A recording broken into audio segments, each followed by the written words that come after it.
kritis dalam analisis wacana. Sebelum kita masuk ke dalam materi, langkah baiknya kita berdoa untuk Serida. Berdoa, mari kita berdoa.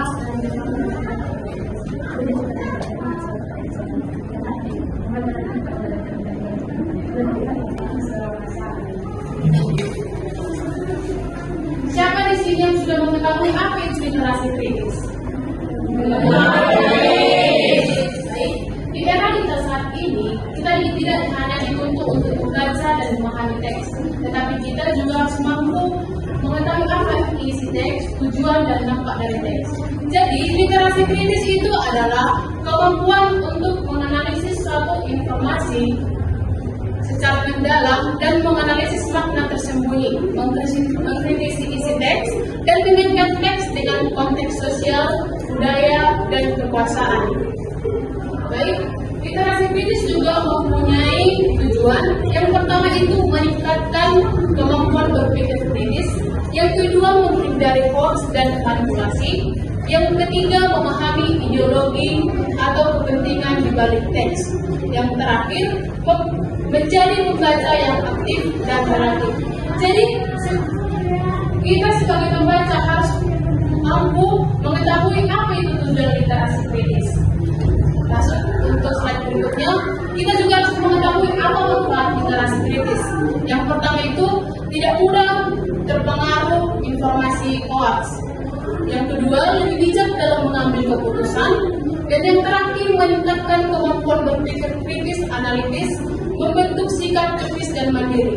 Kan di era digital sekarang ini banyak informasi mungkin yang kita terima baik itu dari WA atau dari Instagram dan sebagainya. Jadi kita harus mengetahui apa isi dari teks itu.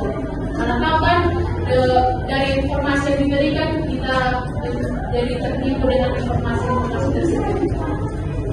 Baik, literasi kritis juga mempunyai ciri-ciri. Yang pertama itu tidak menerima informasi secara langsung. Yang kedua, selalu mempertanyakan isi teks. Yang ketiga, mampu menemukan makna tersirat. Yang keempat, mengaitkan teks dengan realitas sosial. Dan yang terakhir, menyadari adanya sudut pandang tertentu. Nah, dalam sebuah informasi, kita juga harus mengetahui apa sih tujuan dari teks itu. Kita juga harus mengetahui apa makna dari informasi yang kita terima dari sosial media yang kita gunakan.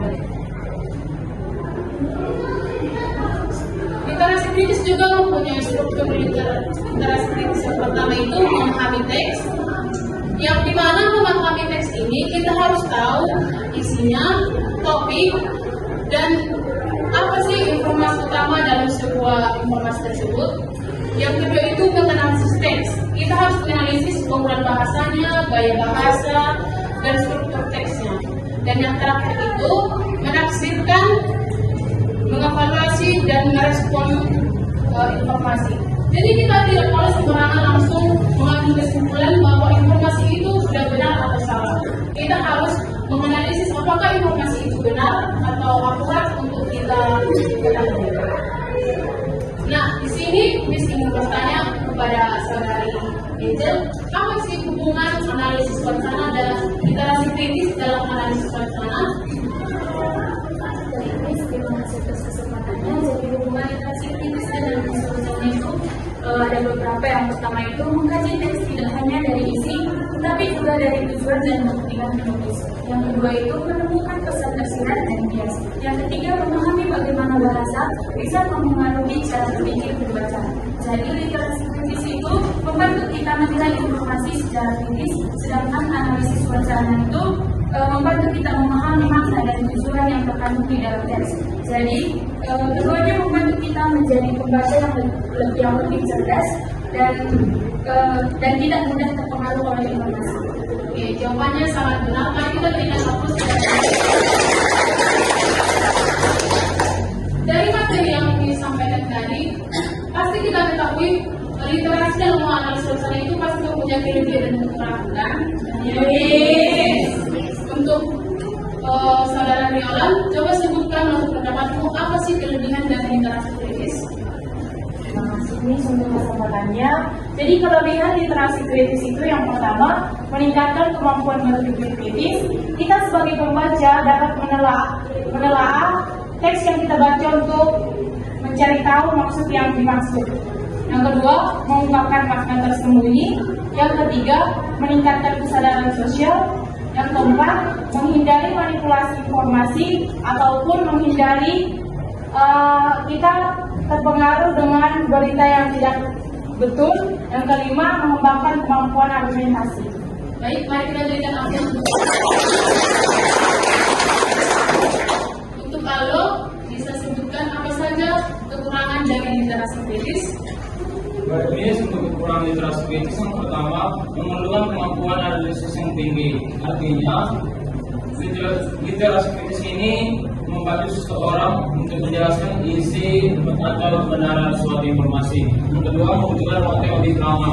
Ketika kita sedang menganalisis sesuatu, tentunya kita harus membaca serta mengcross-check bukti-bukti atau sumber-sumber yang terpercaya. Yang ketiga, berpotensi menimbulkan perbedaan interpretasi.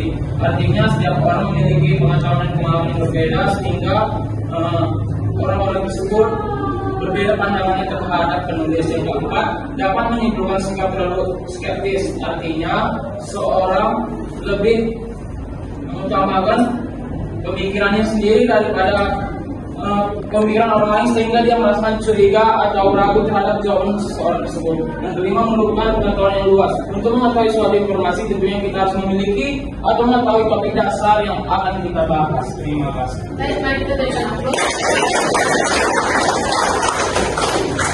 Apakah kalian sudah paham apa itu literasi kritis? Karena sudah semua paham, Miss mau menes kalian apakah sejauh mana sih kemampuan kalian dalam literasi kritis? Untuk saudara Stephen, coba sebutkan apa tadi tujuan dari literasi kritis? Baik, terima kasih untuk kesempatan ini. Jadi tujuan literasi kritis itu dibagi menjadi 4. Yang pertama yaitu meningkatkan kemampuan kritis. Jadi di sini tujuan literasi kritis ini tidak hanya membuat kita hanya membaca informasi, tetapi dapat menemukan informasi lain dari media yang lain juga. Yang kedua yaitu menghindari hoax dan manipulasi. Jadi ketika membaca informasi, kita tidak langsung percaya kepada informasi itu, tapi mencari dari informasi lain untuk memastikan informasi itu betul atau tidaknya. Yang ketiga yaitu memahami ideologi atau kepentingan di balik teks. Jadi dalam literasi kritis kita tidak hanya melihat sebuah informasi, tetapi mampu untuk memberikan tanggapan dan menghubungkannya ke dalam pengalaman kita pribadi. Yang keempat yaitu mencari pembaca yang aktif dan perspektif. Jadi di sini literasi kritis bertujuan untuk membuat kita tidak hanya membaca informasi, tetapi dapat memberikan bagaimana informasi itu menyampaikan informasi yang kebenaran dari informasi yang kita dapat. Terima kasih. Oke, mari kita berikan aplaus. Karena semua sudah paham, Miss, ada sebuah pertanyaan. Nanti siapa yang bisa menjawab, kita akan berikan hadiah. Amin. Untuk saudara Marlina, Miss mau bertanya, mengapa literasi kritis sangat penting di era kita sekarang ini? Baik, terima kasih atas pertanyaan ini. Karena literasi kritis sangat penting, karena pembaca tidak akan langsung menerima mentah-mentah informasi yang diterima, tetapi pembaca akan memeriksa sumber, tujuan penulisan, penggunaan bahasa dan data yang telah disajikan, sehingga pembaca tidak menerima informasi yang menyesatkan. Terima kasih. Mari kita berikan aplaus. Dari materi kita hari ini kan sudah anak-anak sudah memahami semuanya. Miss mau salah satu dari kalian menyimpulkan materi kita pada pagi hari ini. Baik, untuk saudara besar.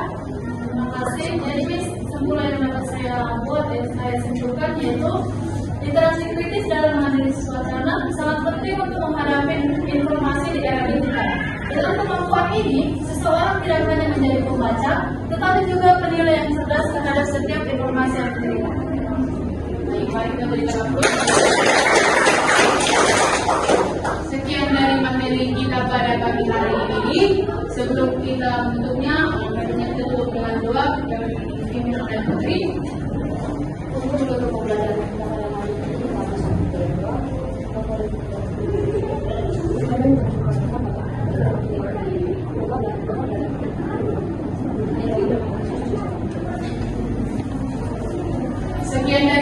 hari ini. Semoga pembelajaran kita hari ini bermanfaat untuk kita semua. Disucapkan